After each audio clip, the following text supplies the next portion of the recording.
Shalom, meus amados irmãos, que o Eterno abençoe a cada um de vocês. Eu sou o Marcos Aurélio, estamos iniciando mais um programa Examinando os Profetas. O estudo que nós temos aí toda semana, falando aí dos textos relacionados dos profetas e dos escritos nazarenos do Novo Testamento, com a porção semanal que nós vamos estudar ao longo dessa semana, que é a 13ª porção da Torá, porção Shemot, que vai dar início aí a emocionante novamente história que nós vamos nos aprofundar do livro de Êxodo, a saída do povo de Israel do Egito. Como eu venho dizendo, eu sou o Marcos Aurélio e peço a vocês, todos vocês, que abram aí suas escrituras, bem como também o seu coração, seu entendimento, para que nós possamos aí fazer essa correlação entre os profetas e os textos da Santa Torá do Eterno. Então, apertem os cintos e vamos lá. E, como eu venho dizendo, deixa eu só colocar aqui o slidezinho na tela para vocês. Nós temos aí uma imagem, né, de como se tornou a vida do povo de Israel no Egito. José, ele conquistou e angariou uma grande quantidade de recursos, como a gente viu nas porções anteriores, para o faraó do Egito. E eu peço a vocês também que estudem uma porção que eu passei acho que foi 2 anos atrás, se eu não me engano. Acho que foi uns 2 anos que eu passei essa porção para vocês, que eu falei justamente sobre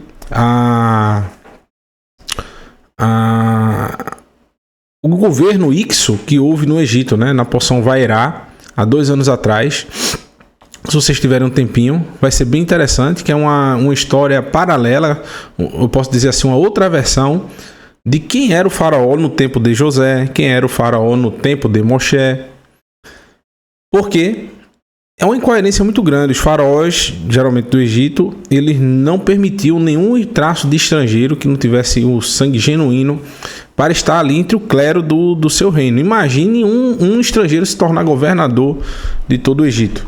Então, você tendo essa correlação com o governo Ixo, que era um governo estrangeiro que adentrou ao território de Israel e passou um tempo ali governando, justamente no período em que a escritura relata que houve a ascensão de José, para ser governador do Egito. Então, é bem mais fácil um governo estrangeiro de pessoas que não eram daquela região, que não tinham a descendência do faraó, sanguínea do faraó legítimo do Egito, colocar um estrangeiro para poder organizar a terra. E nesse meio tempo, José morreu, seus irmãos, os patriarcas também, e se assentou um faraó que não conhecia José. Como é que um faraó novo não conhecia José? Por isso que é importante vocês verem essa porção Vairá, que eu passei há 2 anos atrás, falando sobre essa outra versão, né? Defendida até por arqueólogos e pessoas estudiosos que fazem justamente essas análises temporais sobre a terra do Egito e todo o escrito da Bíblia, né? Tem coisas maravilhosas que aparecem nessa porção aí. Posso garantir a vocês que vocês não vão perder tempo. Então, recomendo.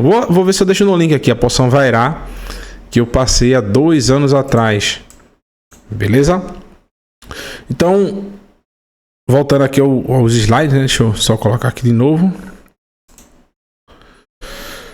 Logo após subiu um faraó, como a gente vai ver nessa porção, que não conhecia Yosef, sabia que o povo de Israel estava ali, mas não sabia que esse povo foi responsável por suprir as necessidades do Egito e conquistar muito poder para o faraó do Egito. E ele começou a subjugar esse povo. Então, toda aquela riqueza que os descendentes de Israel conquistaram para o Egito foram usadas justamente para aprisioná-los. Então vão fazendo relações aí, viu? Vão começando a botar a sua cabecinha para raciocinar. O Egito naquela época, meus irmãos, representava, e a escritura quando fala do Egito, fala da relação do povo do Eterno, do povo de Deus, com o mundo. Porque o Egito representava o poderio das nações naquela época, e o povo de Israel foi subjugado pelo Egito. Então, se a gente fizer essa mesma correlação de que o Egito representa o mundo e que o povo de Israel foi subjugado pelo Egito, nós também podemos dizer que as riquezas que os descendentes de Israel fizeram com que o mundo angariasse estão sendo usadas para justamente aprisioná-los. Por isso o tema da nossa porção da Haftará hoje: roubando nosso tempo e nossa fala. Esses escravos, eles não tinham direito mais ao descanso, eles trabalhavam literalmente para comer, eles não tinham mais tempo nem para raciocinar, nem para clamar ao Eterno. Eles não tinham mais direito nenhum. E eles também não podiam falar sem que lhe fosse dado a ordem, e essa fala teria que ser única e exclusivamente concernente ao que lhe foi perguntado. Ou seja, ele não tinha o direito de ter um raciocínio próprio, de ter a espontaneidade de falar aquilo que ele tivesse vontade de expressar. E o Eterno, ele usa justamente o seu povo para ser a sua mão na terra. Por isso que o nome Israel, como a gente viu, Israel, quando Jacó mudou o nome dele, Jacove, para Israel, é a mão do príncipe do Eterno. Ou seja, o povo do Eterno vai ser justamente aquele responsável por reger e gerir todas as nações da terra. E é para gerir, para reger, é necessário falar. É necessário você ter o poder da fala. E nesse tempo, o povo de Israel não tinha esse direito. Eles não poderiam chegar até a presença dos governantes, eles não poderiam chegar até as autoridades com o poder de fala. Eles não podiam negociar. Tanto é que quando Moshe foi negociar com o faraó, ele aumentou as cargas, de trabalho dos israelitas, justamente para que eles não pudessem mais ter esse direito de enviar um representante. Segundo ele imaginava que aumentando as cargas de trabalho, o povo iria deixar de querer justamente essa liberdade, de sair do Egito para prestar culto ao Eterno. Então, hoje a gente tem esse mesmo pressuposto. As mesmas coisas que os egípcios fizeram no passado continuam sendo feitas hoje. Eles tornaram a vida dos israelitas mais difícil. Tornaram eles escravos. Agora, vocês pensam que isso foi de uma vez por todas assim, do nada eles se tornaram escravos? Não. Eles foram assimilados pouco a pouco. Como diz no hebraico, meat, meat. Sem perceber, de repente eles estavam num mato sem cachorro. Eles estavam literalmente encurralados e não tinham mais como voltar. Eles já foram por um caminho que eles não tinham mais como voltar da escravidão. Eles se tornaram literalmente massa de manobra ali dos egípcios. Eles trabalhavam sem direitos, sem parar, e eles achavam que tudo aquilo era normal. Ou seja, quando você já foi livre, literalmente você sabe o que é ser livre. Agora, quando você já nasce na escravidão, você não sabe o que é liberdade. Qualquer história que te contem sobre liberdade, você vai achar que é um conto de fadas, que é impossível aquilo ter acontecido. Porém, o povo de Israel já havia sido livre antes, mas eles já estavam se esquecendo dessa liberdade, se esquecendo do culto ao Eterno, da forma de chamar e clamar ao Eterno. E como é que se clama e se chama ao Eterno? Através dos seus mandamentos, através das suas instruções. Se esquecer do Eterno é se esquecer da sua palavra. Então eles já não tinham mais a capacidade de se lembrar, porque as cargas egípcias estavam matando e sufocando a sua fé. Eles já não tinham tempo para nada na sua vida. A vida deles era literalmente trabalhar. Para quê? Para sobreviver. Então a voz do povo de Israel já não era ouvida. Eles já não tinham tempo para mais nada. Era trabalho de domingo a domingo. Para comer, literalmente. Assim como a fé deles estava morrendo, meus irmãos, a alma deles também. Agora eu pergunto, a geração de hoje está diferente disso? Hoje em dia você consegue, através do seu trabalho, ter a condição de conseguir viver ainda, descansar, porque o que o mundo impõe hoje é que você trabalhe todos os dias da semana, sem parar. Você chega em casa, continua trabalhando através de um celular, através de um computador. Porque se você não fizer isso, você não consegue comer, não consegue pagar as contas, não consegue pagar o aluguel, não consegue pagar os impostos, que por sinal estão aumentando cada vez mais, assim como a gente viu nas porções anteriores, o povo egípcio, né, quando Iosef conseguiu salvá-los, né, mas eles precisavam comprar o alimento. Então chegou no ponto que eles disseram: olha, a gente vai se vender para vocês como escravo. Aí Iosef disse: não, jamais, porque era um justo ali. Ele disse: não, vocês vão continuar com a terra de vocês, vocês só vão trazer 20% do que vocês apuram e o restante é de vocês. Hoje, no país que a gente vive, presta atenção, é 27% só de um tipo de imposto, fora os outros.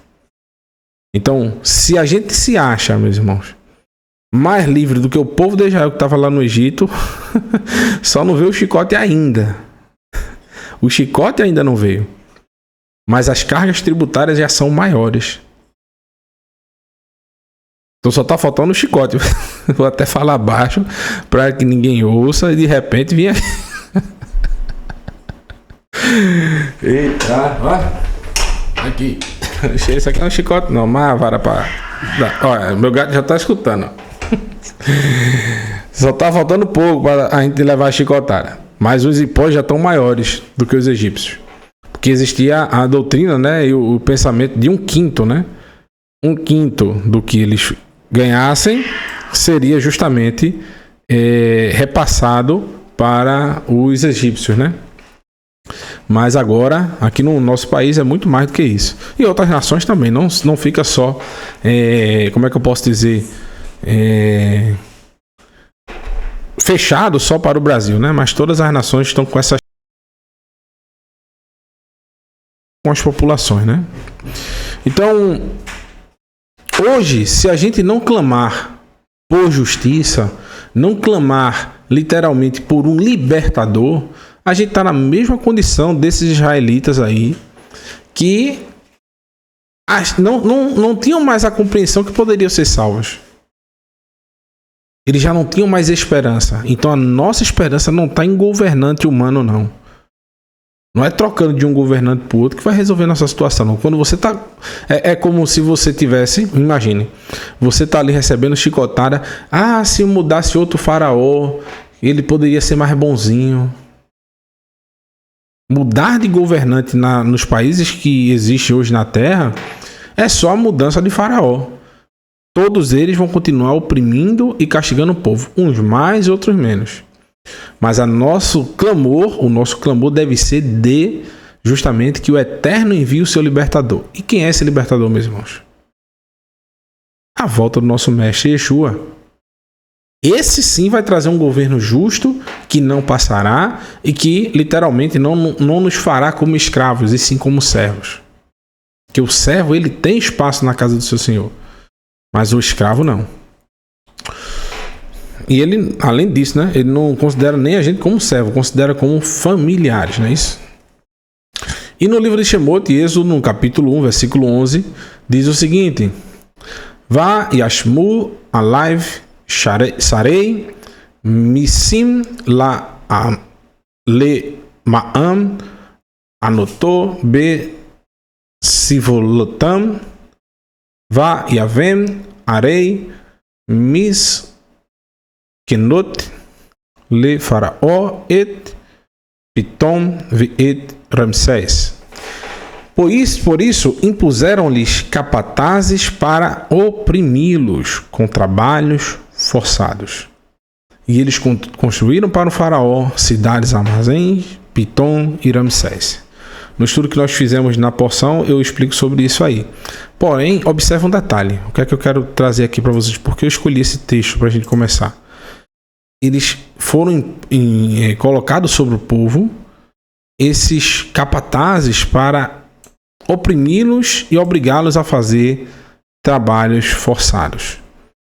Então, literalmente, meus irmãos, o povo já começou a gemer a partir desse momento, a partir de que esse faraó subiu ao trono e não conhecia mais o legado de Iosef e nem o seu povo, né? Se ele não conhecia Iosef, que foi governador do Egito, muito menos conhecia os seus parentes, né? E no versículo 12 diz: Vekasher Yanu Oto Kem Yair Ben Vachem e Firotz Va Yakutsu Mipnei Bnei Israel.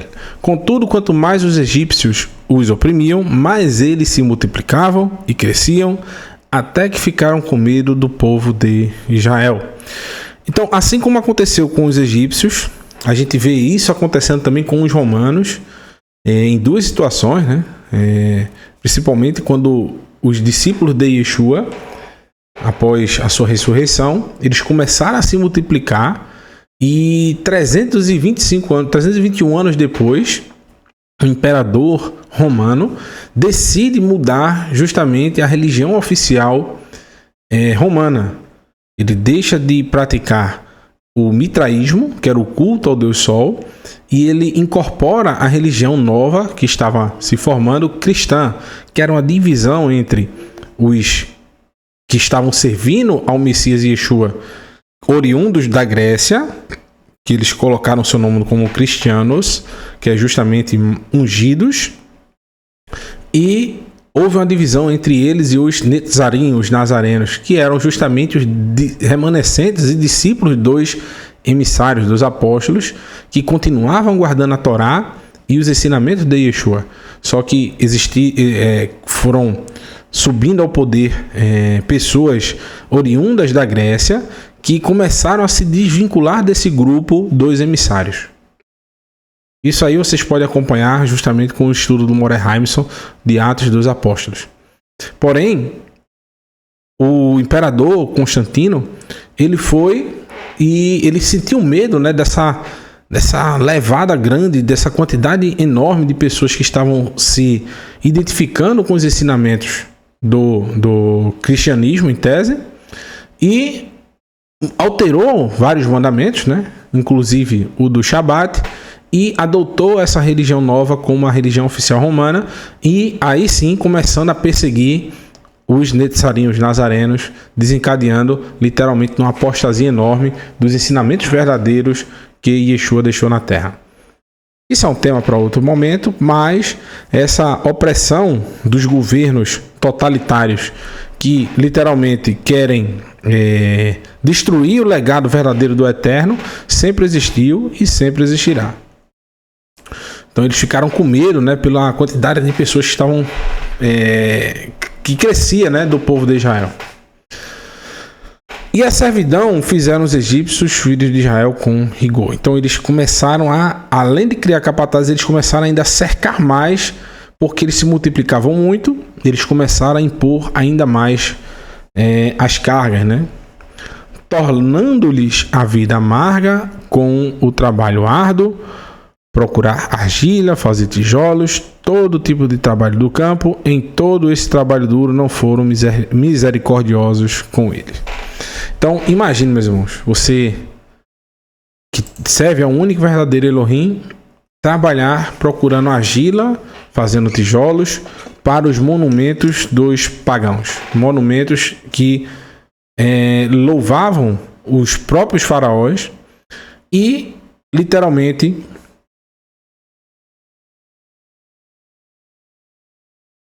cultuava mais a criatura do que ao Criador. Eles cultuavam vacas, cultuavam bodes, cultuavam lobos, cultuavam todo tipo de animais para a sua crocodilos, né? Então, tudo isso eles estavam fazendo com esse trabalho forçado que os israelitas estavam sendo obrigados a fazer, né? Então, esses egípcios impuseram sobre eles o quê? Governantes sobre os filhos de Israel. Yeshua, certa vez, alertou sobre a governança entre seus discípulos e que o modelo ideal que o Eterno sempre quis para o seu povo e que ele vai implementar, né, literalmente no mundo vindouro, é o modelo de juízes, onde o próprio povo busca a interpretação da vontade do Eterno conforme a sua Torá. E não que alguém seja por maioral e se defina literalmente cada uma das mínimas nuances da sua vida. Porém, as coisas graves, aquilo que é sério, aquilo que deve haver uma ajuda, um auxílio para julgar, você vai buscar esse juiz e ele vai te auxiliar. Então, hoje, a gente encontra literalmente esses 3 tipos de pessoas, justamente nos 3 tipos de pilares estabelecidos por Nimrod. Então, quais são a opressão que o povo de Israel, o povo do Eterno, está sofrendo nesse mundo atual, que remete ao sofrimento que ele teve no Egito? Existe hoje maiorais, meus irmãos, nas finanças. Existe hoje os bancos. Muita gente hoje está trabalhando literalmente para pagar a banco. É a vida apertada, um sofrimento para terminar um mês, para começar o outro. Já começa um mês já devendo tudo e correndo atrás para pagar os boletos, para pagar as contas. Hoje, o maior nível, a gente chegou ao maior nível de todos os tempos de endividamento das famílias no país que a gente vive. Isso é grave. O endividamento é que tira o sono da pessoa, tira a qualidade de vida, faz com que você trabalhe sem parar. Quanta gente não tem 2, 3 empregos para poder sustentar uma família? E não dá, viu? E é difícil. Nós temos hoje maiorais governamentais, veja, finança, governo e religião. A gente vai falar sobre os 3. Que nos ordenam tomar medidas totalmente sem lógica ou sem eficácia. Vídeo que aconteceu na última pandemia. Gente botando máscara, passando 3, 4 dias com a mesma máscara. Sem contar que medicamentos que ajudavam as pessoas que eram baratos e ajudavam as pessoas a sair dos problemas e foram comprovados posteriormente, cientificamente falando, que existiam medicamentos baratos que ajudariam demais as pessoas. Eu digo isso, por exemplo, o esposo da minha mãe, ele tem um pulmão só, pegou essa doença, essa enfermidade, e usando essas medicações baratinhas, o cara com um pulmão só ficou normal. Tudo bem com ele. Enquanto tem pessoas que não tomaram medicação nenhuma e literalmente vieram a falecer. São casos e casos. Porém, a ciência comprovou posteriormente que literalmente existia a solução e era muito barato. Talvez o povo quisesse literalmente vender caro, né? Vale mais o dinheiro do que salvar vidas. E maiorais religiosos, aqueles que nos ordenam a abandonar muitas vezes a palavra que dizem servir. Então, a gente às vezes escuta, corre atrás da solução financeira nos bancos, acatamos ordens totalmente idiotas do governo e, principalmente também, a gente nega a palavra e a eficácia do Eterno através da obediência a líderes religiosos que nos ordenam, às vezes, fazer coisas que são contrárias à Torá. Ah, quem chegou aqui? Jujuba. Sai daí, rapaz. Você vai pra onde? Então, vamos continuando. No livro de Shemot ainda, no capítulo 2 agora, versículo 23, diz... Sai daí, Jujuba. Vayhi be yamim ha-rabim hachem va yamat melech Mitzrayim va yenhu bnei Israel. Depois de muitos anos, o rei do Egito morreu. No entanto, o povo de Israel ainda gemia. Min ha-abda va izaku va ta'al sha ve'ata va sheve'atam el ha-Elohim min ha-avodah. Ainda gemia sob o jugo da escravidão, e eles clamaram, e seu clamor por salvação da escravidão chegou a Elohim. Então, eles queriam sair dessa escravidão, dessa avodá. Eles não queriam mais, justamente, viver nesse mundo de angústia, de dor, de medo. Então eles clamaram ao Eterno. Só depois de vários anos. Preste atenção. Depois de muitos anos. Então, sobe outro rei. Esse outro rei morreu. Não, aí sim eles clamam. Por quê? Eles viram que o outro rei que assumiu continuou com a mesma prática. Eles já não tinham mais esperança. Porque eles pensaram que morreu um rei, entrou o outro, vai melhorar a nossa situação. Piorou. Aí eles clamaram ao Eterno. O Eterno, meus irmãos,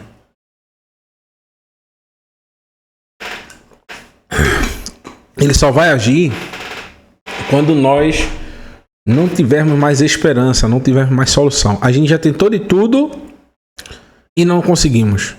Não há mais solução. A gente entrou num beco sem sair, daí entra o Eterno.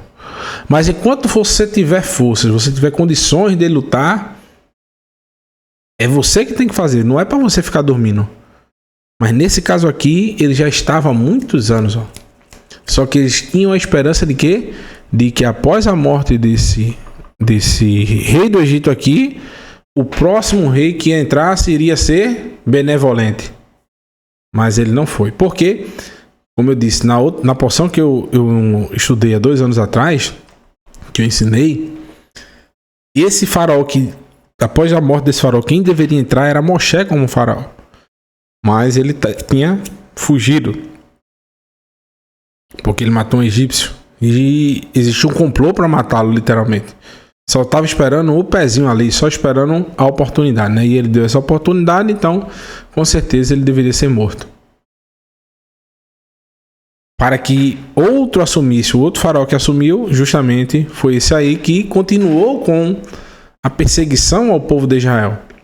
E eles, depois que entrou esse novo faraó e viram que não mudou a situação, continuou do mesmo jeito, eles começaram a gemer e clamaram ao Eterno. Elohim ouviu-lhes o lamento e lembrou-se da aliança com Abraão, Isaac e Jacó. Elohim viu o povo de Israel e os reconheceu.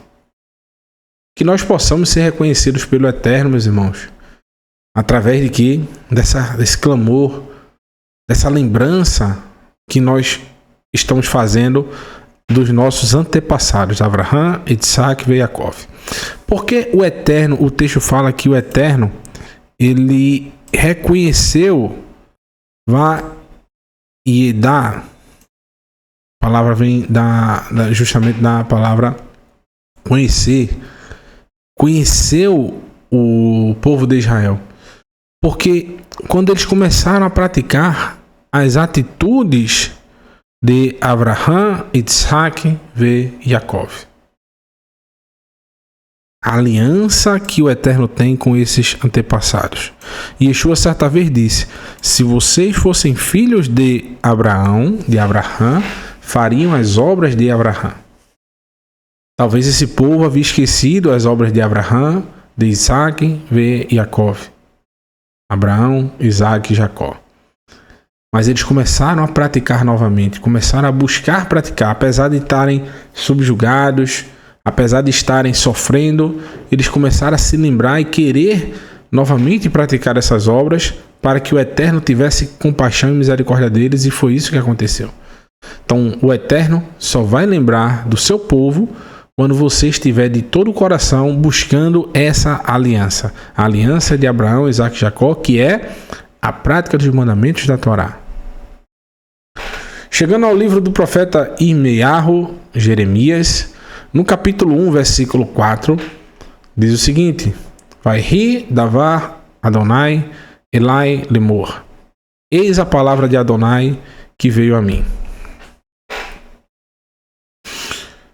Beterem etsorecha va betem e da atiha u veterem mitse merechem ri kedashetiha navi la goim netatiha. Antes de formá-lo no ventre, eu o conhecia. Antes de você nascer, eu separei para mim. eu o escolhi, separei, né? A palavra escolhi é a mesma que separei para ser profeta entre as nações. Qual o detalhe aqui, meus irmãos? Irmearro, Jeremias, ele foi enviado para ser profeta no meio da nação de Judá. Mas o Eterno está falando que ele será profeta entre as nações. A palavra aqui, lá, goim, nações. Ele deixou de ser um profeta das nações para ser só um profeta de Judá? Não, porque as suas palavras, elas repercutem até os dias de hoje.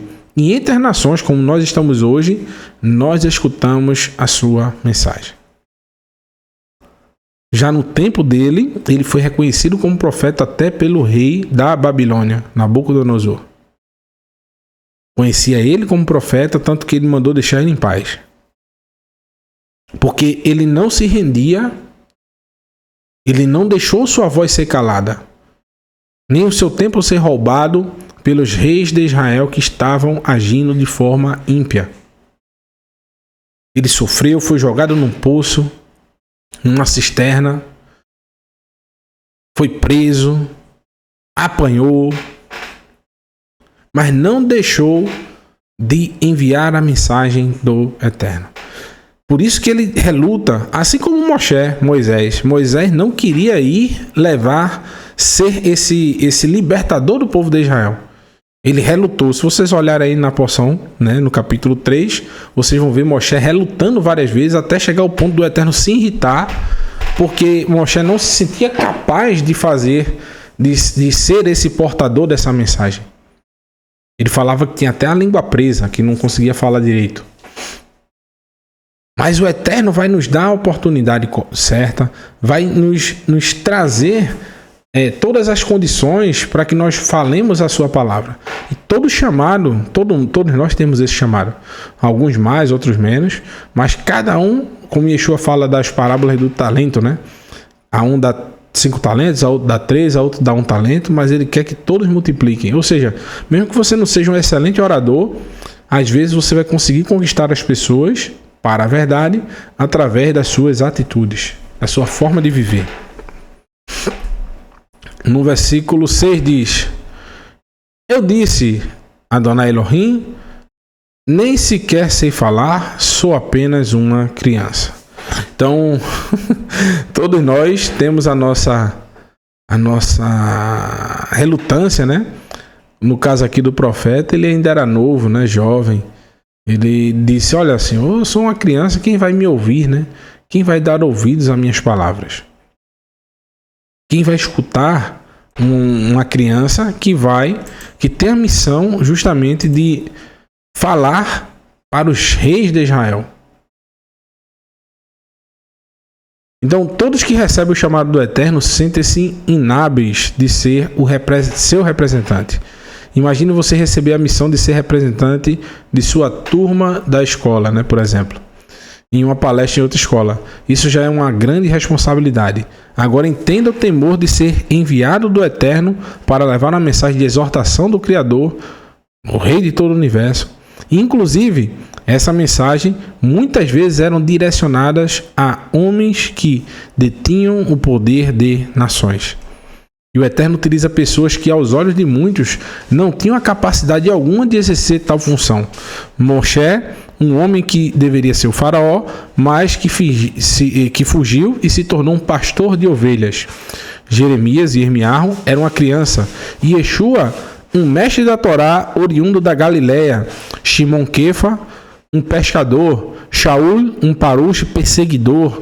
Todos esses homens aparentemente seriam inaptos para exercer o cargo de embaixador do Criador de todas as coisas. Então, o Eterno, meus irmãos, ele vai usar, Paulo fala que vai usar as coisas vis para confundir as coisas mais apuradas, né? Os mais sábios, né? Então, literalmente, a gente vai encontrar sempre o Eterno nesse padrão. Ele vai usar, na maioria das vezes, pessoas que não têm tanta capacidade para ser responsável por levar a sua mensagem adiante. É isso que a gente vai contar nessa porção, e vocês vão ver, acompanhar comigo esses textos maravilhosos que falam justamente disso, que os sábios, né, aqueles sábios, chamavam aqueles indoutos de sábio também, diziam: como pode esses homens que são indoutos, não têm nenhum conhecimento, estarem falando essas coisas pra gente e nós não temos nem como respondê-los? Só pode ser um dom do Eterno. Então o reconhecimento ao Eterno se dava muitas vezes por conta disso, porque pessoas que não tinham a mínima condição de estar falando com reis, com autoridades, eles, através da sua fala, eles tinham poder para isso. Sai daí, rapaz, barulho danado. Continuando, no livro de Irmearro, no capítulo 1, versículo 7, os gatos parecem que gostam, meus irmãos. Quando eu estou fazendo alguma coisa, eles ficam inventando fazer barulho aqui. Oxê. Fica brincando com as coisas aqui. No capítulo 1, versículo 7 diz: no entanto, Adonai me disse: não diga sou apenas uma criança, pois você irá onde quer que eu envie e falará o que eu ordenar. Como eu disse, meus irmãos, hoje, no mundo atual que nós vivemos, muitas vezes a gente quer ficar calado, se negar, não falar a verdade. A gente fica cansado de debater com as pessoas, porque, na maioria das vezes, elas não têm um mínimo de discernimento para raciocinar mais. E a gente se nega a falar: não, deixa, eu não vou nem discutir. Mas isso está errado também. É nosso dever ser chato, literalmente. Ninguém gostava de andar na presença de um profeta, não. Porque o profeta, ele tinha essa incumbência que o Eterno diz: você irá onde quer que eu envie e falará o que eu ordenar. Então, quando o profeta entrava, todo mundo dizia: ih, lá vem esse aí de novo. Lá vem o chato, lá vem o outro falador. Vem falar desgraça pra gente, vem falar pra gente fazer coisas que eu não quero fazer. Então, o dever do profeta é justamente esse. E o dever de todos os servos do Eterno é justamente esse. Não é falar o que a gente quer ouvir, nem o que o próximo quer ouvir. É falar aquilo que o Eterno tem ordenado. Então, quando nós, meus irmãos, literalmente a gente não percebe, como o povo de Israel não percebia que era escravo, até que eles estavam numa situação que não tinha mais como voltar. Então, quando a gente não percebe que muitas vezes a gente deixa de falar a verdade, ou se omite de falar a verdade, por medo às vezes de magoar alguém, por medo de ser considerado chato, de deixar de fazer parte daquele meio social, a gente está sucumbindo, está deixando de fazer aquilo que o Eterno ordenou. A nossa função não está sendo mais ouvida e nem vista através do Eterno. O Eterno não consegue mais enxergar isso na gente. Você irá onde quer que eu o envie e falará o que eu lhe ordenar. Ishlach tale ve'et kol asher atzauha tedaber. Justamente está marcado aí em vermelho. Então, no versículo 8 do livro de Jeremias, Irmearro, capítulo 1, versículo 8 agora: não terás medo deles, pois eu estou com você, diz Adonai, para o proteger. Então, esse dom que o Eterno deu para os profetas falarem, essa audácia que o Eterno mandou eles terem de ir até pessoas que têm o poder de, inclusive, mandar prendê-los ou matá-los, o Eterno diz: não terás medo dele, pois eu estou com você, diz Adonai, para o proteger.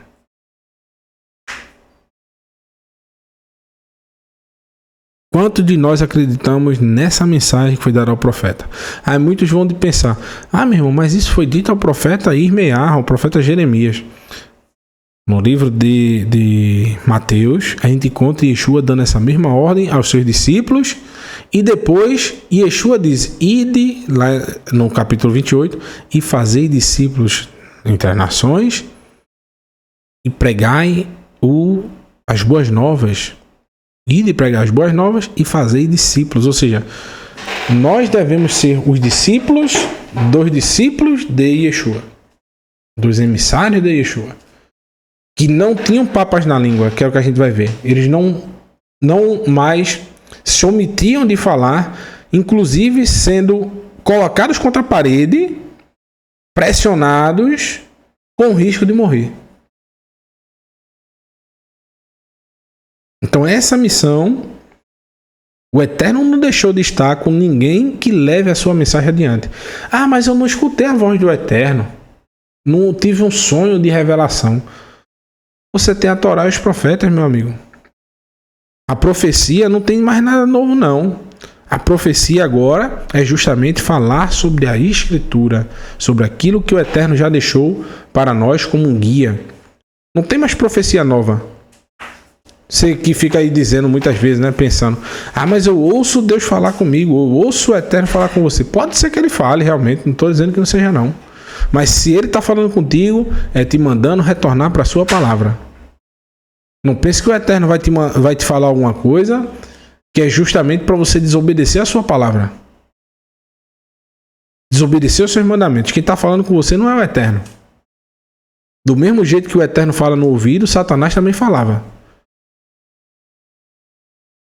A gente encontra isso nas Escrituras em vários textos. Tem um texto, eu não lembro qual é o texto mais específico, que existe um concílio no céu para dizer, olha, quem será uma boca de mentira entre os profetas de tal rei? Então um mensageiro diz, não, eu serei. E o profeta chega lá e diz, não, assim disse o Eterno que você vai ser vitorioso, que você vai conseguir, tal. E o cara vai lá e morre. Ou seja, do mesmo jeito que o Eterno fala no ouvido das pessoas, e já falou, tudo está escrito na sua Torá e nos profetas, e por último ele falou através de Yeshua, também Satã, o inimigo do ser humano, não do Eterno, também consegue falar no teu ouvido para você desobedecer ao Eterno. Então se você ouvir um dia, minha irmã, meu irmão, alguma mensagem dizendo no teu ouvidinho assim, olha, faz tal coisa, vai ser bom para tu, aqui é o Eterno falando, mandou te dizer tal coisa, presta atenção, viu? Se tiver mandando desobedecer a palavra do Eterno, pode sair fora dessa daí. Então Adonai estendeu a sua mão e tocou na minha boca, e Adonai me disse, pus minhas palavras em sua boca. Se a voz que estiver falando contigo na tua cabeça, no teu sonho, que alguém mandou te dizer, que é para tu falar as palavras da boca do Eterno, pode seguir, pode ir. Não pense duas vezes não, viu? Pare o que você estiver fazendo na hora e vá fazer. Colocou as palavras do Eterno na sua boca. Que palavras são essas? As Escrituras. A Torá e os profetas. Agora, qual é a palavra do Eterno viva? A que ele falou diretamente para o ser humano é literalmente a Torá. A sua Torá. No versículo 1, no capítulo 1, perdão, versículo 17, diz o seguinte: Ve'atá tezor, ve'atá tesor, ma niha, ve'kabatá, ve'dibartam, ve'dibartá, Elohim et kol asher anochi ad savecha al tahat mi pnihem pem ahiteha lifnehem.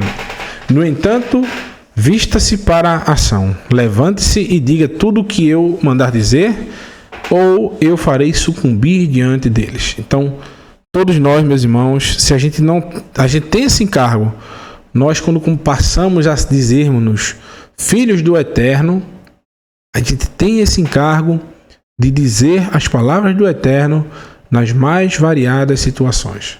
Não ser conivente com o erro dos outros. Não estou dizendo para a gente apontar pecados, apontar transgressão só. Porque a palavra do Eterno não é só ficar apontando o dedo para os outros, não. Primeiro a si mesmo. Talvez o maior testemunho que você possa dar é justamente a sua idoneidade. É você, entre as nações, agir de uma forma correta e ser um espelho para as outras pessoas.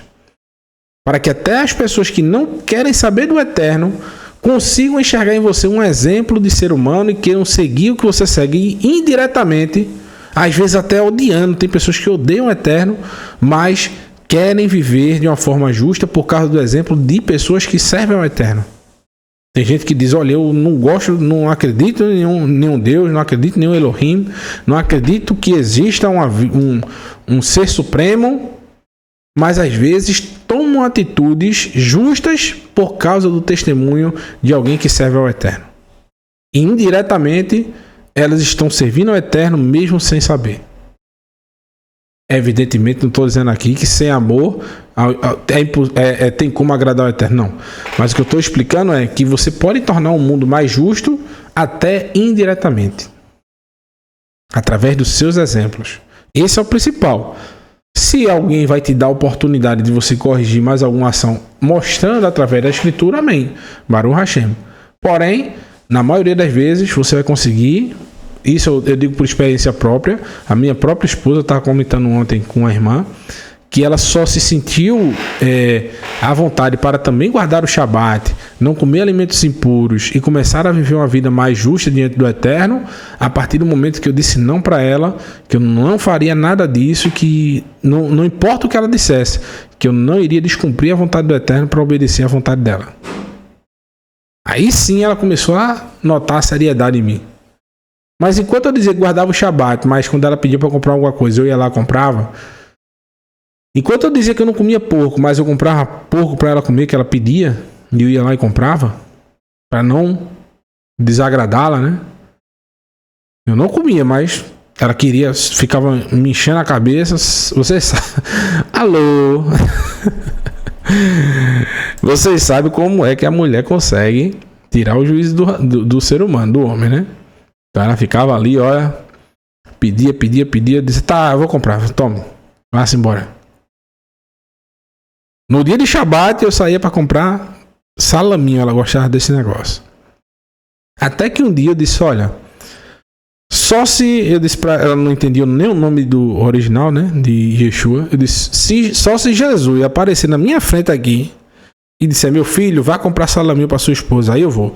Se não for essa condição, eu não vou. Até agora ele não apareceu não, viu? Se ele aparecer só para mim, eu lhe digo. Aí foi quando ela se sentou.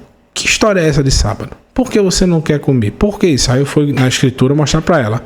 Mas antes eu queria mostrar para ela, mas ela não queria. Porque eu não estava dando exemplo.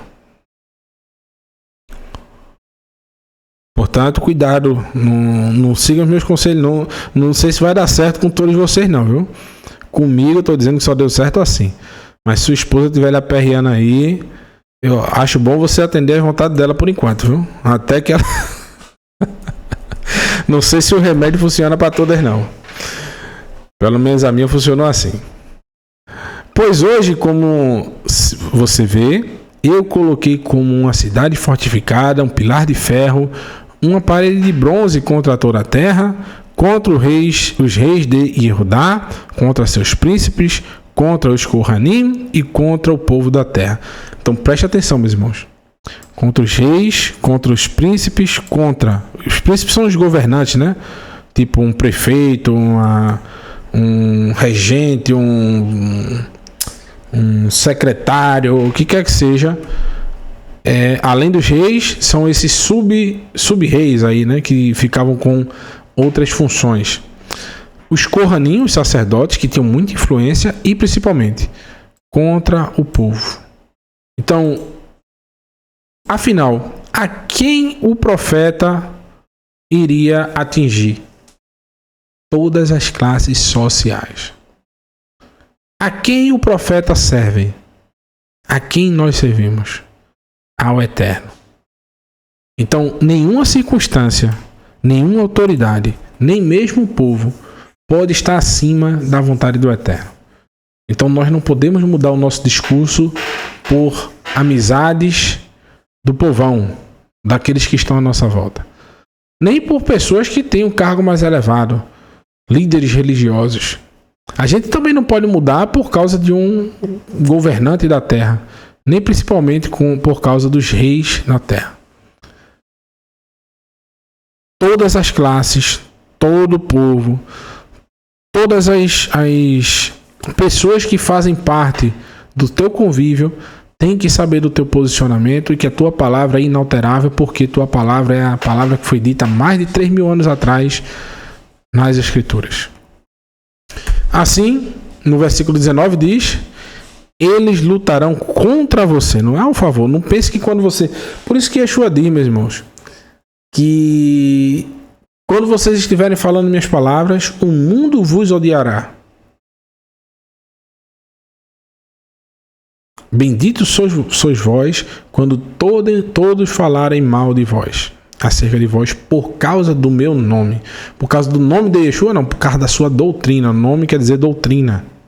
Por causa da minha doutrina. O que é o nome na época? O nome é justamente a sua doutrina. Eu vim em nome de Yeshua, ou seja, eu vim sobre os méritos da doutrina de Yeshua. Então, de novo, repito: eles lutarão contra você, mas não vencerão, pois eu estou com você, diz o Eterno, para o salvar. O Eterno sempre está falando aqui, né, le-ha-tzleha, justamente para salvação. O Eterno sempre fala para o profeta ele não ter medo, porque nada pode impedir a salvação do Eterno, nem a morte. Isso a gente aprendeu com Yeshua. Que nem a morte pode superar o tamanho amor que o Eterno tem para aqueles que obedecem a sua palavra. Então, nós somos fiadores da palavra, meus irmãos. Fiadores dessa palavra eterna, que nunca passará. A gente vai ser enviado entre as nações, e Yeshua diz, né? Eu enviarei vocês, quando ele falou com seus emissários, seus apóstolos, de 2 em 2. Então, portanto, sede prudente como as serpentes, como as serpentes, né? E mansos como as pombas, né? Então, a gente tem que estar ali, mansinho, mas de repente a gente dá o bote. Como é uma pomba? Uma pomba, você está ali, você não tem medo de uma pomba. Mas ele diz: sejam astutos como uma serpente. Ou seja, você está ali inofensivo, mas de repente você inocula o veneno, mas esse veneno, em vez de trazer a morte da pessoa, vai trazer a morte dos pecados e a salvação daquela pessoa. Você vai estar ali fingindo que não quer nada, fingindo que não está sabendo de nada, e de repente você vai trazer uma mensagem que vai literalmente desnortear aquela pessoa. Ele vai ficar sem saber como responder. E assim que era com os discípulos de Yeshua. No livro de Mateus, capítulo 10, versículo 16, onde Yeshua começou a delegar a esses discípulos a função de ir de casa em casa, né? Levar a sua mensagem. Ele diz o seguinte, logo depois disso, né? Hine anochi sholeach etchem katsom bekirev zevim al kem heiu arumim kanechashim utemimim kaonim. Preste atenção, eu estou enviando como ovelhas entre os lobos, portanto sejam prudentes como as cobras e inofensivos como as pombas. Ou seja, vocês vão andar inocentemente. Preste atenção, estou enviando você como ovelhas entre os lobos. Como foi que o Eterno disse que enviaria o profeta entre o povo ali? É basicamente isso. E Yeshua está dando uma ilustração de como era a vida dos profetas. Os profetas eram uma ovelhinha no meio de lobos. Eram pessoas que tinham autoridade, inclusive, de mandar matá-los, como aconteceu com vários profetas. O próprio Yeshua disse isso. A geração dos pais de vocês são descendentes daqueles que matavam os profetas. Isso ele falando com pessoas que negavam a eficácia da palavra do Eterno, porque Yeshua veio através da mensagem do Eterno, veio levar a mensagem do Eterno, e existiam pessoas que ficavam ali debatendo com ele, negando a palavra do Eterno. Então, ele está dizendo, eu estou enviando vocês como ovelhas entre lobos. Ou seja, está enviando os seus mensageiros, seus emissários, entre autoridades que têm poder de destroçá-los, despedaçá-los, né? Portanto, sejam prudentes, ou seja, sejam astutos. Tenham a prudência de uma serpente. A serpente, ela tenta dar o bote, ela só dá o bote na maioria das vezes, quando ela tem a capacidade de inocular sua peçonha, né? Seu veneno. Inofensivo como as pombas, ou seja, o pessoal vai baixar a guarda, ser inofensivo ali, porque tem uma pombinha ali, ninguém vai perceber, mas de repente ela vai lá e destila o seu veneno. Tenham cuidado, porque pessoas os entregarão no Sanhedrin local e os açoitarão nas sinagogas. O que é isso, meus irmãos? As sinagogas, elas também eram usadas como um Sanhedrin local. Vocês tinham os dias de estudos nas sinagogas e algumas delas também funcionava como um tribunal. A gente vê isso no livro de Atos, quando o próprio Paulo é levado nas sinagogas, os emissários são levados às sinagogas para julgamento. O próprio Estevão foi levado a uma sinagoga e foi apedrejado lá. Então as sinagogas também funcionavam como tribunal, pequenos tribunais, né? Que às vezes, quando uma causa era mais difícil de ser julgada, levava até Jerusalém, mas muitas vezes eles resolviam por ali mesmo. Então, nas regiões que eles foram enviados, Yeshua está alertando, né? As pessoas os entregarão no Sanhedrin local e os açoitarão nas sinagogas. E isso acontece, meus irmãos, essa profecia se cumpre justamente no livro de Atos, no capítulo 4, versículo 1 em diante. E eu separei quase todos esses textos do capítulo 4 de Atos, porque representa muito o que nós estamos estudando hoje. A gente vai encontrar aqui dois personagens muito icônicos nessa caminhada que Yeshua teve aqui na terra com os seus discípulos. Pedro, Kefa e Yohanan. Em destaque principal, eu trago para Pedro, que todo mundo sabe, nos momentos finais de Yeshua, aqui como antes de ser morto e posteriormente ter ressuscitado, Yeshua, meus irmãos, ele vira para Pedro e diz, olha, ainda hoje tu me negarás 3 vezes, porque Pedro tinha dito para ele, né? Se onde tu fores, eu irei. Ele disse, olha Pedro, hoje, só hoje tu me negarás 3 vezes. E Pedro faz isso, meus irmãos. O homem que disse que faria tudo por Yeshua, que jamais o deixaria. Mas ele o nega 3 vezes. Ele chega a dizer, eu nunca conheci ele, nunca andei com ele. Porque eles disseram, olha, você fala como ele, como um galileu, né? Não, nunca andei com ele, nunca vi esse homem na minha vida. E Yeshua olha nos olhos dele. E o galo canta 3 vezes.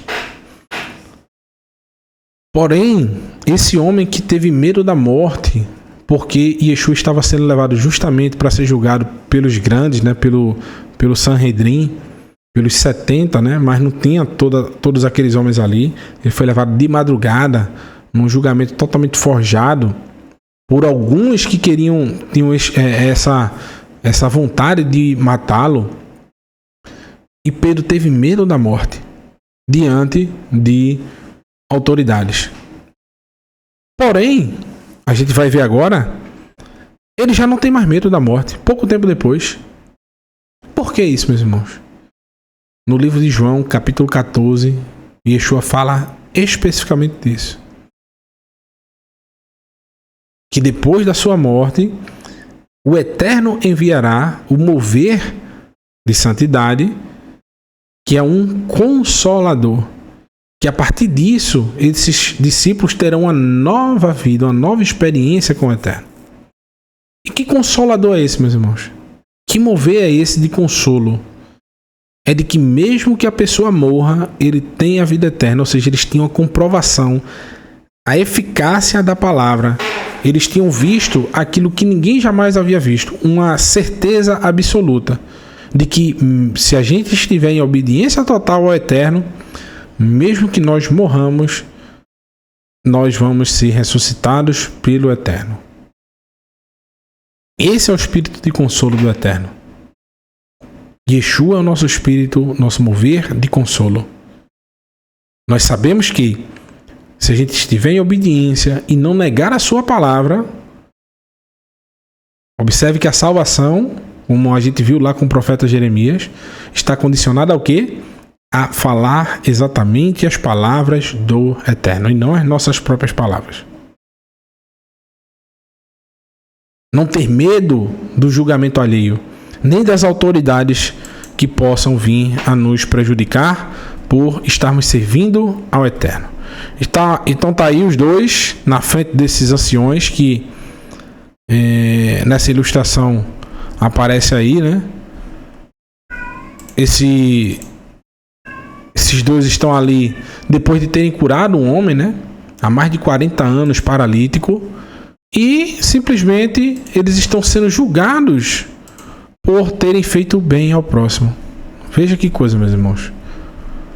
Então, a fé cega desses mestres da lei, uma fé baseada única e exclusivamente no poder pelo poder, pela riqueza, pela a pompa, né? O status. Esses homens que se vissem Moshe abrindo o mar, eles não entrariam. Diriam que Moshe estava agindo pelo intermédio de Satanás, de Beelzebul. Com certeza, homens que se vissem o profeta Elias descendo fogo dos céus, não acreditariam no profeta Elias. Porque eles já estavam mortos em seus próprios pecados. Eles só viam a letra da Torá, não viam mais o mover, não viam mais o Eterno por trás daquilo. Porque viram os sinais e prodígios que Yeshua fez e atribuíam ao inimigo, mas não atribuíam ao Eterno. Não renderam glórias ao Eterno, que é bendito por todas as obras que realizou. Eles viram agora um homem sendo curado por 40 anos que estava ali no pátio do templo, e aqueles dois discípulos conseguiram efetuar essa cura através do mover do Eterno e não renderam glórias a ele, pelo contrário, prenderam esses dois discípulos e o ameaçaram de morte. Ainda eu estava falando ao povo quando chegaram os Kohanim, o capitão da guarda do templo e os Tsaduquim. Principalmente os Tsaduquim, né, eles tinham muito isso de coagir qualquer tipo de milagre, qualquer tipo de mensagem que fosse dada, principalmente acerca da ressurreição dos mortos, que era justamente o que esses homens falavam sobre Yeshua. Tanto é que eles vão falar sobre isso na frente deles. E o que o texto diz no versículo 2 diz, do capítulo 4, né? Ki tsar lachem al asher horu la'am ve al asher higdu be Yeshua et tehiat hamatim. Muitos irritados porque eles estavam ensinando ao povo a doutrina da ressurreição dos mortos e representando Yeshua. Então, quem era que estava irritado? Principalmente esse grupo aqui, os Saduquim, porque eles só criam na Torá, nem nos profetas eles acreditavam, e eles diziam que essa história de ressurreição dos mortos não existia, que a justiça era para ser praticada na vida deles, né? Ei! Peraí, só um minutinho, meus irmãos, que o gato pegou aqui agora.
Eita, perdão, meus irmãos. Tava silenciado aqui o microfone. Peço perdão. Vamos continuar, viu? Eu vi agora, né? Então, voltando, né? Tivemos a confusão aí dos bichos. Então, quem eram esses que estavam aqui? Como é que eu posso dizer? Pegando no pé aí dos discípulos de Yeshua, que estavam falando acerca de Yeshua, sobre a ressurreição dos mortos. Os Tzadokim, que tinham essa questão do apego, né, aos bens materiais, porque eles não acreditavam na ressurreição dos mortos. E por que eles estavam, os discípulos, tão ousadamente falando na presença desses homens, sem ter medo da morte? Porque eles viram a ressurreição de Yeshua. Eu costumo dizer que eu não acredito em Yeshua, eu tenho a certeza. Porque acreditar ainda tem um benefício da dúvida. Não acredito que tal coisa vai acontecer, eu acredito, né? Acreditar é diferente de ter certeza. Eu tenho a certeza que ele é o representante do eterno e o representante da vida eterna. Porque todos nós que temos essa confiança no eterno, nós confiamos que há uma vida eterna por causa de Yeshua. Então nós não podemos mais ter medo de perder essa vida por dar testemunho da palavra do eterno. Por isso que Yeshua disse: aquele que me negar diante dos homens será negado diante do Pai. Ou seja, quem negar a sua doutrina, os ensinamentos da Torá, será cortado diante do eterno. Mas aquele que me confirmar diante dos homens, confirmar a doutrina dele, as suas instruções, seus mandamentos, que é o mandamento da Torá, também será lembrado diante do eterno.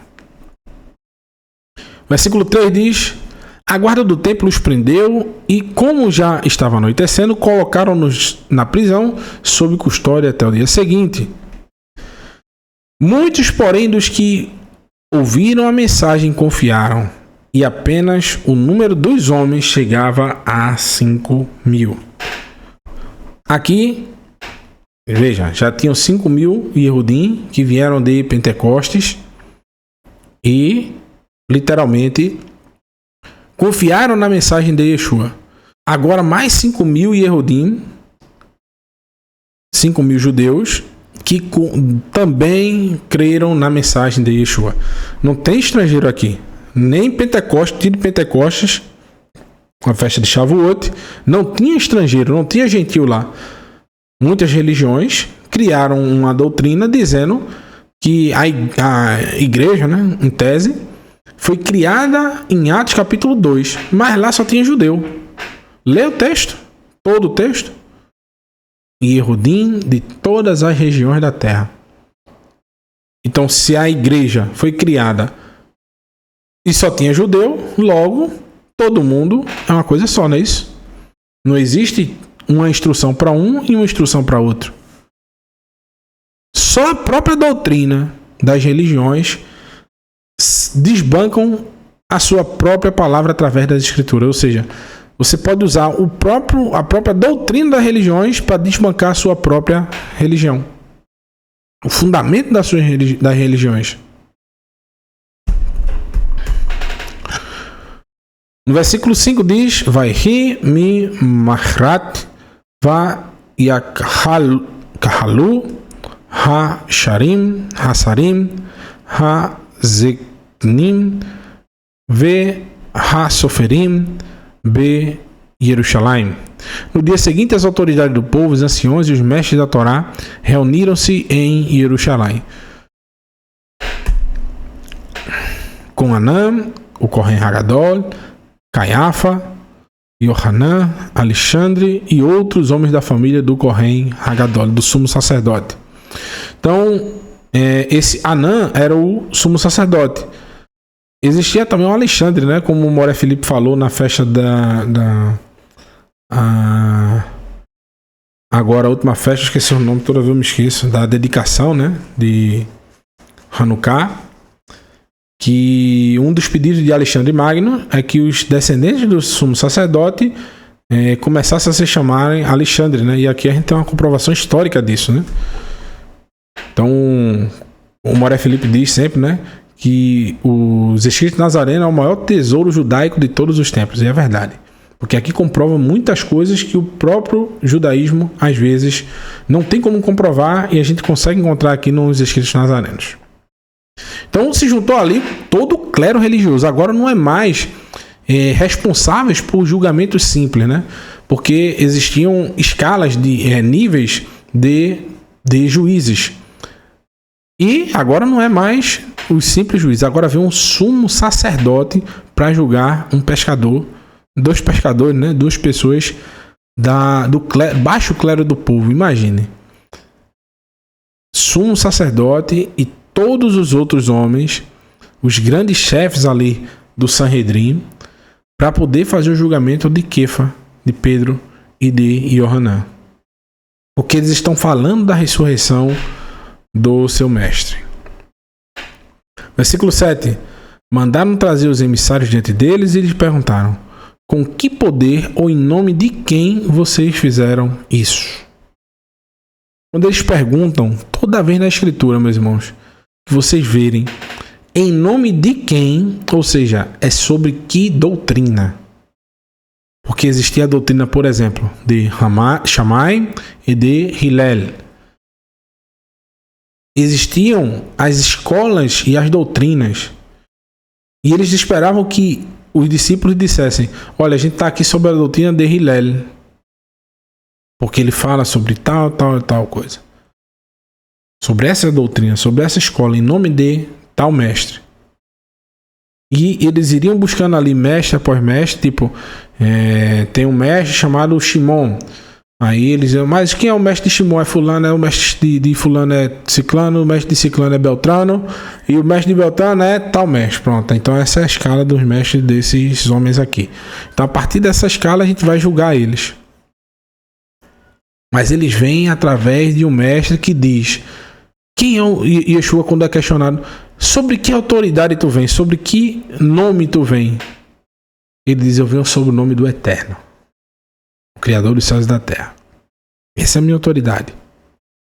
Ou seja, quem ensinou Yeshua? A Torá do Eterno, as suas instruções. Ele não se rende a nenhuma escola. A escola dele é a Torá, única e exclusivamente. Ele não dava honra a outros seres humanos, senão ao único merecedor de toda honra, que é o Eterno. Por isso que eles sempre perguntam. Eles perguntaram isso para Yeshua, perguntaram para Yohanan, perguntaram para os discípulos de Yeshua: sobre que autoridade tu vem? O nome de quem vocês fizeram isso?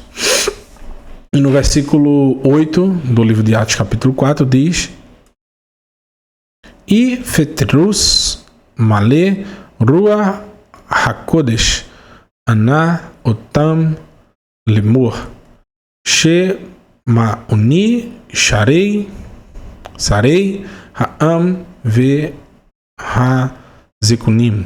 Então Pedro, cheio do mover de santidade, disse-lhes: líderes e anciãos do povo, se somos chamados hoje para prestar contas de um ato de bondade feito em favor de um deficiente, se vocês desejam saber como veio para ele a salvação, olha aqui, ó, a palavra Yeshua. Yeshua é salvação. Então, muitas vezes aparece um nome em hebraico, a gente pensa que é o nome próprio da pessoa. Aqui nesse caso, nesse contexto, está sendo como salvação, que é o nome de Yeshua. Por isso que eu até escrevi um texto hoje falando sobre isso, que o contexto do nome é importante. Não que a gente vá criar doutrinas, nem ficar aqui debatendo por causa de nome, mas que os nomes no original são importantes serem preservados porque eles trazem um significado. Já os nomes transliterados, eles não têm significado algum. No versículo 10 diz: saibam vocês e todo o povo de Israel que por meio do nome do ungido, Yeshua de Nazaret, ou seja, ele está dizendo agora sobre que autoridades eles estão fazendo essas coisas. Sobre esse nome, sobre essa doutrina. A quem vocês executarem uma estaca como um criminoso, mas a quem Elohim ressuscitou dos mortos, este homem está aí diante dos senhores curado. Então, Yeshua foi o responsável. Eles foram apenas interlocutores dessa cura. Eles foram apenas ali um meio que realizou aquela cura. Mas o mestre Yeshua que ressuscitou dos mortos, que eles mesmos executaram, é que estava fazendo aqueles milagres. Ele está falando de algo que era palpável e que era impossível de ser negado. Um homem que estava ali no templo há mais de 40 anos e que foi curado de sua enfermidade. Versículo 11. Este Yeshua é a pedra rejeitada por vocês, construtores, que se tornou a pedra angular. Versículo 12. Não há salvação em ninguém mais, porque não existe outro nome debaixo do céu dado à humanidade pelo qual devamos ser salvos. Por isso que é importante, muita gente pega isso aqui e fica falando sobre o nome em si, mas o que a gente aprendeu antes aqui, a gente está falando de doutrina. A doutrina de Yeshua, não existe outra doutrina debaixo do céu. Não é o rabino fulano de tal, o pregador fulano de tal, o líder religioso B, C ou D. Não é a religião A, B, C ou D. Não existe nenhuma parede que vai te salvar. Nenhum templo, nenhuma pedra, nenhum local que vai te salvar. Quem vai te salvar, literalmente, é a doutrina do mestre Yeshua, que ele comprou todos nós com seu sangue precioso, nos remindo do nosso pecado, e agora nós, por sermos livres, nós agora nós hoje podemos falar, nós temos tempo também por causa da libertação que ele nos deu. Porque senão, meus irmãos, você acha que eu estaria aqui hoje trazendo essa mensagem para vocês? Tantos outros homens que levam mensagem, não só aqui do Teshuvah Total, mas de outros canais, de outras regiões, que param tudo o que estão fazendo para propagar essa mensagem que foi dita há mais de 3.000 anos atrás.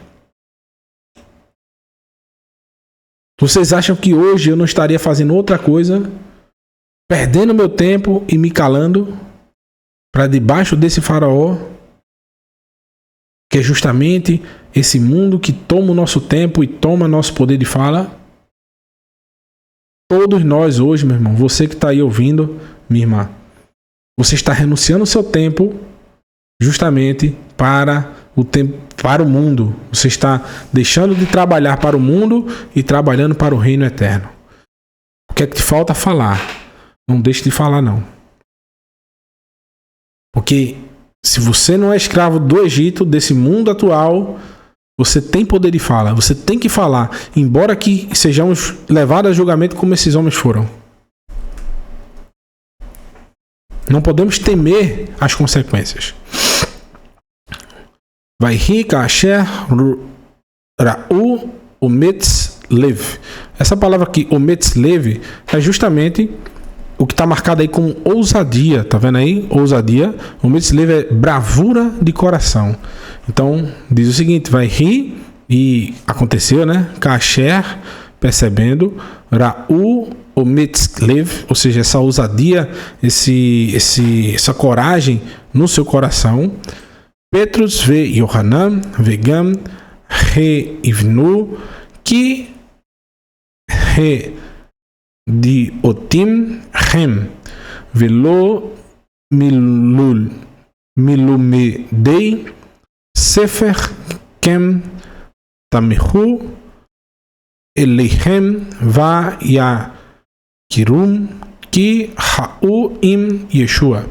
E percebendo a ousadia de Pedro e Yohanan, e sabendo que eles eram sem instrução, ficaram admirados e reconheceram também que eles haviam estado com Yeshua. Então, eles se lembraram. Quem são esses que se lembraram, meus irmãos? Aqueles que condenaram Yeshua. Como é que eles se lembraram que eles haviam estado com Yeshua? Muitos deles viram Pedro negando Yeshua antes de ser morto. E alguns que foram lá zombar de Yeshua quando ele estava no madeiro viram Yohanan, a mãe de Yeshua, e mais a outra Maria, aos pés do madeiro, vendo o seu filho ser morto, seu mestre ser morto. Então eles se lembraram da fisionomia desses homens. E viram que eles viram a morte do seu mestre e estavam falando que ele ressuscitou dos mortos e viram que eles eram inofensivos, não fizeram nada quando viram o mestre ser morto, mas agora estão querendo dar a vida deles por esse testemunho. Muitos deles perceberam que eles não estavam de brincadeira. Viram a ousadia deles, ou seja, o coração dele ali corajoso, um coração corajoso de Yohanan e de Pedro. Já não eram mais aqueles homens que negavam e tinham medo das autoridades. Eles falavam com ousadia. No versículo 17 diz, a gente pulou do 13 para o 17. Mas para evitar o ocorrido se disseminasse ainda mais entre as pessoas, vamos adverti-las que não usem mais essa doutrina, esse nome. Que nome? De Yeshua. Então eles viram ali que tinham provas, que não tinham como mandar matar, como espancar, como anular mais aquilo ali, porque o pessoal estava protestando diante da prisão deles. Então eles disseram, vamos advertir, para que eles evitem falar sobre isso. Vamos dar um cala-boca aqui nesses dois, mandar dar uma pisa boa, mandar açoitar os dois, né? E depois a gente solta e tá bom, eles não vão falar mais sobre isso. No versículo 18 diz: dessa forma eles chamaram outra vez e ordenaram-lhes que, sobre nenhuma hipótese, deveriam falar ou ensinar em nome de Yeshua. Não poderiam mais falar sobre os ensinamentos conforme a Torá de Yeshua. Vocês acham que esses homens, que agora não são mais escravos do sistema, que agora não tem medo nem mesmo da morte, vão se calar por causa de 2 ou 3 palavrinhas que esses homens vão dizer? Entretanto, Pedro e Yohanan responderam: julguem entre si mesmos se é correto aos olhos de Elohim dar atenção ao que vocês dizem ou a Elohim. É a mesma coisa, meus irmãos, que Moshe, quando levou a mensagem do Eterno para o povo de Israel e posteriormente ao faraó, ele já não ligava para o que as pessoas iriam pensar. Moshe foi criticado quando as cargas do faraó aumentaram sobre o povo de Israel, mas ele continuou levando a mensagem. O faraó ameaçou Moshe de várias formas, mas ele continuou dando a mensagem. Todos os profetas, inclusive Irmearro foi jogado dentro de uma cisterna, de uma fossa, preso, e não deu para trás, nem com risco de morrer. É isso que eles estão perguntando agora. E é isso que o Eterno pergunta para todos nós. Nós vamos dar importância ao que os homens estão falando para a gente, ao que o faraó deste mundo está falando para a gente, ou o que ele tem nos ordenado a fazer. Quanto a nós, não poderemos parar de falar a respeito do que vimos e ouvimos. Eles os ameaçaram durante mais algum tempo, mas por fim, ou seja, eles não desistiram, né, de ameaçar os dois. Mas por fim, deixaram-nos ir. Eles, porém, não podiam puni-los por causa do povo, porque todos estavam louvando a Elohim pelo acontecido. Então essa é a função de um profeta: levar o povo a louvar ao Eterno por ações que nós fazemos para com o nosso próximo em todos os momentos. Shaul, ele foi um homem louvável em vários atributos. Paulo caiu por causa de um momento em que ele deixou de buscar justamente a confiança, né, que ele tinha no Eterno em buscar o julgamento do ser humano. No livro de Atos, capítulo 19, versículo 8, diz: e entrando na sinagoga, falou ousadamente por espaço de 3 meses, disputando e persuadindo-os acerca do reino de Elohim. Então Shaul, ele disputava com os chefes, com os líderes. Shaul foi espancado várias vezes, quase morria. E no final já de sua jornada ali, ele foi levado, né, foi preso, quando ele foi lá em Atos capítulo 21, se eu não me engano. Ele foi preso pelos Yehudim, foi levado, né, porque ele estava sendo espancado pelos Yehudim pela guarda romana. E os Yehudim, os romanos iriam entregar ele para ser julgado pelos líderes do povo Yehudim. E ele faz uma solicitação. Em Atos 22, versículo 25 ao 29, diz: Paulo fala que é literalmente romano para se safar do julgamento imediato, e depois disso ele nunca mais foi liberto. Talvez se ele tivesse, ele já havia sido saído, né, de julgamentos do seu povo, porque ele estava sendo levado a dar testemunho o tempo todo para o seu povo. Mas ele tinha um negócio, meus irmãos, que ele queria, porque queria ir para Roma, levar essa mensagem, né? Em várias de suas cartas ele fala o tempo todo. Talvez ele usou esse momento para dizer: não, eu aproveito que eu quero ir para Roma, eu vou ser julgado lá. É uma besteira o que eu estou falando, é uma questão da nossa religião aqui. O imperador lá vai me mandar me soltar. Mas ele nunca mais foi solto e morreu lá na prisão. Tanto que no capítulo 26, versículo 31, veja: e apartando-se dali, falavam uns com os outros. Quem? Os reis dos Yehudim, né? Este homem nada fez digno de morte ou de prisões. E Agripa, o rei Agripa, né, disse a Festo: bem podia soltar-se este homem, se não houvera apelado a César. Se ele tivesse aguardado mais um pouco, ele tivesse sido levado ao tribunal dos Yehudim, sem tivesse tido o apelo que ele fez para César, ele estaria solto. Então, em meio às dificuldades, meus irmãos, não confiemos no julgamento dos ímpios, dos homens deste mundo, dos que controlam este mundo, mas sim confiemos sempre que o Eterno há de nos dar o escape, a salvação que ele prometeu aos seus profetas em todas as vezes que eles forem enviados como representantes de sua palavra. Mesmo que essa salvação pareça ser a nossa morte. Mas o mundo que a gente batalha não é este. Então, meus queridos, esse foi o nosso estudo de hoje. Que o Eterno abençoe a vocês. E que tudo que vocês façam ao decorrer dessa semana prospere. Tudo dê certo. E onde vocês puserem as vossas mãos e os vossos pés, sejam um canal de bênção na vida do teu próximo. Louvado seja o Eterno por tudo. E nós agradecemos pela presença de todos. Em nome do nosso mestre Yeshua HaMashiach. Shalom, shalom. Shavuot Tov Lekulá, meus irmãos. Até a próxima, viu? Mais um programa Examinando os Profetas.